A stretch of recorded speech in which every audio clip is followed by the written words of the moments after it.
Rengas Dengklok, jalan panjang menuju proklamasi kemerdekaan Indonesia. Sejarah kemerdekaan Indonesia tidak terjadi secara tiba-tiba. Sebelum proklamasi kemerdekaan dibacakan pada 17 Agustus 45, bangsa Indonesia telah melalui perjalanan panjang. Selama ratusan tahun, wilayah Nusantara berada di bawah kekuasaan bangsa asing. Berbagai bentuk penjajahan, penindasan, dan perjuangan telah membentuk kesadaran bangsa Indonesia untuk menentukan nasibnya sendiri. Memasuki tahun 45, keadaan dunia mengalami perubahan besar. Perang Dunia II sedang berlangsung. Jepang yang sebelumnya menguasai Indonesia mulai mengalami kekalahan di berbagai medan perang. Pada 6 dan 9 Agustus 45, Amerika Serikat menjatuhkan bom atom di Hiroshima dan Nagasaki. Beberapa hari kemudian, pada 15 Agustus 45, Jepang menyerahkan kepada sekutu. Berita kekalahan Jepang ini menjadi titik penting bagi perjuangan bangsa Indonesia. Saat itu, Indonesia masih berada di bawah pendudukan Jepang. Namun, setelah Jepang menyerah, terjadi kekosongan kekuasaan. Jepang tidak lagi memiliki kekuatan seperti sebelumnya, sementara sekutu belum datang untuk mengambil alih keadaan. Bagi para pemuda Indonesia, situasi ini merupakan kesempatan yang sangat penting.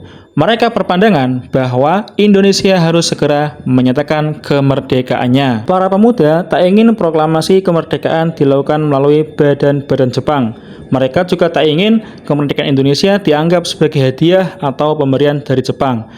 Menurut mereka, setelah Jepang menyerah, bangsa Indonesia memiliki kesempatan untuk menentukan nasibnya sendiri. Namun, tidak semua tokoh memiliki pandangan yang sama mengenai waktu pelaksanaan proklamasi. Golongan muda menginginkan proklamasi dilakukan secara secepat mungkin. Mereka mendesak Soekarno dan Hatta agar segera menyatakan kemerdekaan.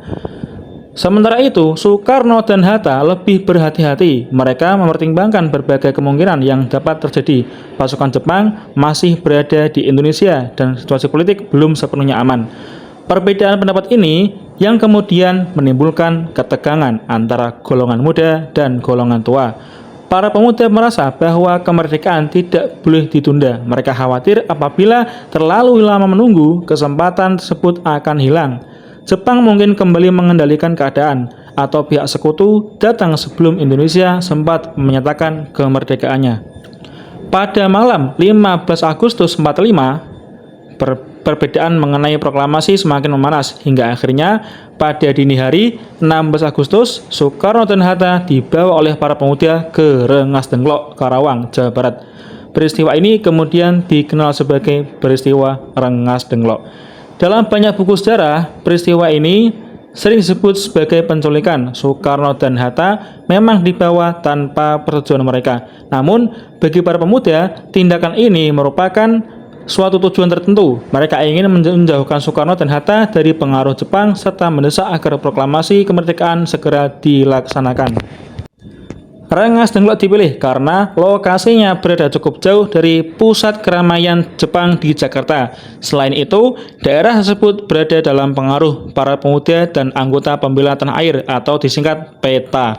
Soekarno dan Hatta kemudian dibawa ke rumah seorang warga keturunan Tionghoa bernama Jiao Qi-seong. Di tempat inilah perbedaan mengenai masa depan Indonesia terus berlangsung.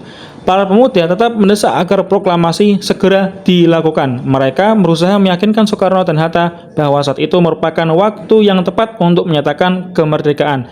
Namun, Soekarno tetap mempertimbangkan berbagai hal. Ia tidak ingin proklamasi dilakukan secara sembarangan dan menimbulkan pertumpahan darah yang lebih besar. Di sisi lain, para pemuda melihat bahwa terlalu lama menunggu juga dapat membahayakan cita-cita kemerdekaan. Perbedaan ini sebenarnya bukanlah perbedaan tujuan. Golongan muda dan golongan tua sama-sama menginginkan Indonesia merdeka. Peristiwa Rengas Dengklok juga menunjukkan peran penting generasi muda dalam sejarah bangsa. Para pemuda berani menyampaikan pendapat dan mendesak agar kemerdekaan tidak ditunda. Sementara itu, Soekarno dan Hatta memiliki peran penting dalam mempertimbangkan situasi dan mengambil keputusan yang menentukan. Dari rangkaian peristiwa tersebut, kita dapat memahami bahwa kemerdekaan Indonesia tidak lahir dalam satu malam. Proklamasi 17 Agustus merupakan puncak dari perjuangan panjang bangsa Indonesia. Rengas Dengklok adalah salah satu bagian penting dari rangkaian tersebut.